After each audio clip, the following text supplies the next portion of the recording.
Papa, quand tu n'es pas là, maman ouvre la porte et dit 16 hommes torse nu entrent chez nous. Quoi? Laetitia, qu'est-ce que tu racontes? Tu es sûre de ce que tu dis?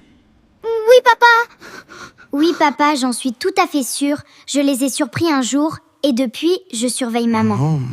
Paul, son père, fut choqué par cette révélation. Il observa sa fille de 10 ans, cherchant sur son visage un signe de plaisanterie. Mais le regard de Laetitia était sérieux, rempli d'une peur inhabituelle. Laetitia baissa la voix et se rapprocha de son père comme si les murs pouvaient les entendre. Chaque fois que tu n'es pas là, maman ouvre la porte et 17 hommes grands, torse nu, vêtus seulement d'un short, entrent à l'intérieur. Anita, la mère de Laetitia, était une femme au foyer. Elle n'avait ni travail à l'extérieur ni entreprise à gérer. Des années plus tôt, Paul avait pris une décision ferme.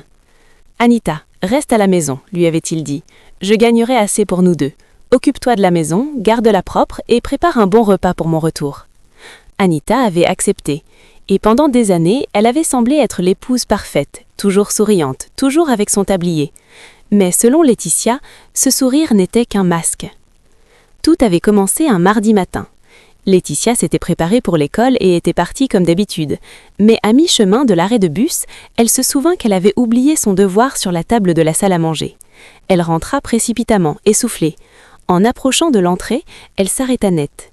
Une grande camionnette noire était garée. Papa, quand tu n'es pas là, maman ouvre la porte et dit 16 hommes torse nu entrent chez nous. Quoi? Laetitia, qu'est-ce que tu racontes? Tu es sûre de ce que tu dis? Oui, papa. Oui, papa, j'en suis tout à fait sûre. Je les ai surpris un jour, et depuis, je surveille maman. Il y avait un groupe sont de encore 17 hommes qui entraient souvent chez nous quand mon père n'était pas là. Ils ne portaient pas de chemise, seulement un short. C'était toujours ma mère qui les faisait entrer par le portail. Je les ai découverts un matin en partant pour l'école. J'avais oublié mes devoirs à la maison, alors je suis revenue en courant. J'ai tout raconté à mon père, parce que je ne pouvais plus garder mes doutes pour moi. Il est devenu fou de rage en m'écoutant. Pendant que je travaille si dur pour faire vivre cette famille, cette femme me trahit. Il voulait aller l'accuser tout de suite.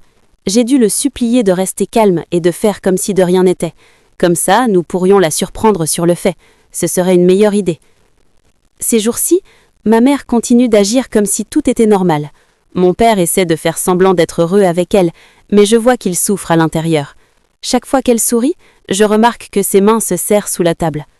Ce soir-là, elle a préparé un bon dîner, de la purée de patates douces et une riche soupe aux oies. Elle fredonnait une chanson.